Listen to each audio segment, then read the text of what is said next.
स्वागत आहे आमच्या यूट्यूब चॅनलमध्ये. आज आपण पाहणार आहोत जनरल नॉलेजचे काही प्रश्न. सर्व स्पर्धा परीक्षांसाठी उपयुक्त असणारे जनरल नॉलेजचे प्रश्न. तर चला सुरू करूया. प्रश्न पहिला. नाशिक हा जिल्हा कोणत्या फळ पिकासाठी प्रसिद्ध आहे? ऑप्शन क्रमांक 1 बोर, 2 द्राक्षे, 3 कलिंगड, 4 केळी. या प्रश्नाचे योग्य उत्तर आहे ऑप्शन क्रमांक 2 द्राक्षे. नाशिक हा जिल्हा द्राक्षे या फळ पिकासाठी प्रसिद्ध आहे.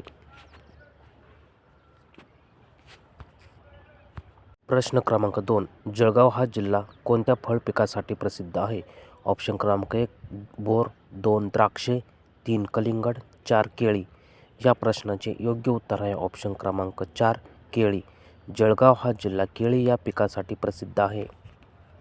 प्रश्न क्रमांक 3. मराठी गौरव भाषा दिवस कोणत्या दिवशी साजरा केला जातो? ऑप्शन क्रमांक 1 24 फेब्रुवारी, 2 25 फेब्रुवारी, 3 27 फेब्रुवारी, 4 28 फेब्रुवारी. या प्रश्नाचे योग्य उत्तर आहे ऑप्शन क्रमांक 3 27 फेब्रुवारी. मराठी गौरव भाषा दिवस हा 27 फेब्रुवारी साजरा केला जातो. प्रश्न क्रमांक 4. अजिंठा वेरूळ लेणी हे प्रसिद्ध ठिकाण खालीलपैकी कोणत्या जिल्ह्यामध्ये आहे? ऑप्शन क्रमांक 1 छत्रपती संभाजीनगर, 2 बुलढाणा, 3 जळगाव, 4 जालना, 4 जालना.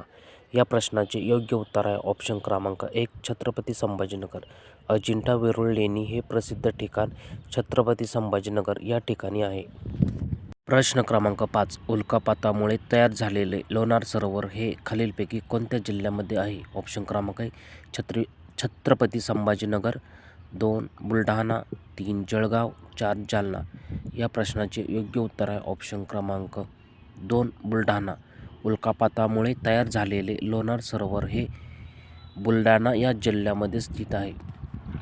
प्रश्न क्रमांक 6. कोरकू ही आदिवासी जमात प्रामुख्याने कोणत्या जिल्ह्यामध्ये आढळते? ऑप्शन क्रमांक 1 गडचिरोली, 2 ठाणे, 3 नंदुरबार, 4 मेळघाट. या प्रश्नाचे योग्य उत्तर आहे ऑप्शन क्रमांक 4 मेळघाट, अमरावती. कोरकू ही आदिवासी जमात प्रामुख्याने मेळघाट, अमरावती या ठिकाणी आढळते. प्रश्न क्रमांक 7. चंपारण्य सत्याग्रहाला कोणत्या वर्षी सुरुवात करण्यात आली होती? ऑप्शन क्रमांक 1 1917, 2 1919, 3 1920, 4 1921. या प्रश्नाचे योग्य उत्तर आहे ऑप्शन क्रमांक 1 1917. चंपारण्य सत्याग्रहाला 1917 या वर्षी सुरुवात करण्यात आली होती. प्रश्न क्रमांक 8. महात्मा गांधीजींनी दांडी सत्याग्रह कोणत्या वर्षी सुरू केला? ऑप्शन क्रमांक 1 1917, 2 1919, 3 1920, 4 1930. या प्रश्नाचे योग्य उत्तर आहे ऑप्शन क्रमांक 4 1930. 1930 रोजी महात्मा गांधीजींनी दांडी सत्याग्रह सुरू केला. प्रश्न क्रमांक 9. लोकमान्य ही उपाधी खालीलपैकी कोणाला देण्यात आली होती? ऑप्शन क्रमांक 1 महात्मा गांधी, 2 बाल गंगाधर टिळक, 3 सुभाषचंद्र बोस, 4 लाला लजपत राय. या प्रश्नाचे योग्य उत्तर आहे ऑप्शन क्रमांक 2 बाल गंगाधर टिळक. लोकमान्य ही उपाधी बाल गंगाधर टिळक यांना देण्यात आली होती.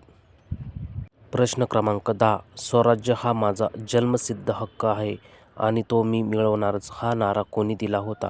ऑप्शन क्रमांक 1 महात्मा गांधी, 2 बाळ गंगाधर टिळक, 3 सुभाषचंद्र बोस, 4 लाला लजपत राय. या प्रश्नाचे योग्य उत्तर आहे ऑप्शन क्रमांक 2 बाल गंगाधर टिळक. स्वराज्य हा माझा जन्मसिद्ध हक्क आहे आणि तो मी मिळवणारच हा नारा बाल गंगाधर टिळक यांनी दिला होता. प्रश्न क्रमांक 11. मुख्यमंत्री आणि त्यांचे मंत्रिमंडळ एकत्रितरित्या कोणाला जबाबदार असते? ऑप्शन क्रमांक 1 राज्यपालांना, 2 मंत्रिमंडळाला, 3 विधिमंडळाला, 4 यापैकी नाही. या प्रश्नाचे योग्य उत्तर आहे ऑप्शन क्रमांक 3 विधिमंडळाला. मुख्यमंत्री आणि त्याचे मंत्रिमंडळ हे एकत्रितरित्या विधिमंडळाला जबाबदार असते. प्रश्न क्रमांक 12. राज्य विधिमंडळाचे वरिष्ठ सभागृह कोणते आहे? ऑप्शन क्रमांक 1 लोकसभा, 2 राज्यसभा, 3 विधानसभा, 4 विधान परिषद. या प्रश्नाचे योग्य उत्तर आहे ऑप्शन क्रमांक 4 विधान परिषद. राज्य विधिमंडळाचे वरिष्ठ सभागृह हे विधान परिषद हे आहे. प्रश्न क्रमांक 13. भारतात पोचणारा पहिला युरोपियन खलाशी कोण होता? ऑप्शन क्रमांक 1 कोलंबस, 2 वास्को दी गामा, 3 निकोलस, 4 यापैकी नाही. या प्रश्नाचे योग्य उत्तर आहे ऑप्शन क्रमांक 2 वास्को दी गामा. वास्को दी गामा हा भारतात पोचणारा पहिला युरोपियन खलाशी होता. प्रश्न क्रमांक 14. ब्रिटिश संसदेवर निवडून जाणारे पहिले भारतीय कोण होते? ऑप्शन क्रमांक 1 डॉक्टर बाबासाहेब आंबेडकर, 2 महात्मा गांधी, 3 दादाभाई नौरोजी, 4 स्वामी विवेकानंद. या प्रश्नाचे योग्य उत्तर आहे ऑप्शन क्रमांक 3 दादाभाई नौरोजी. दादाभाई नौरोजी हे ब्रिटिश संसदेवर निवडून जाणारे पहिले भारतीय होते. प्रश्न क्रमांक 15. तत्कालीन बॉम्बे राज्यातून महाराष्ट्र राज्याची निर्मिती कोणत्या वर्षी करण्यात आली होती? ऑप्शन क्रमांक 1 1960, 2 1962, 3 1965, 4 1953. या प्रश्नाचे योग्य उत्तर आहे ऑप्शन क्रमांक 1 1960. तत्कालीन बॉम्बे राज्यातून महाराष्ट्र राज्याची निर्मिती ही 1960 या वर्षी करण्यात आली होती. व्हिडिओ आवडला असेल तर लाईक, शेअर आणि सबस्क्राईब करा. धन्यवाद.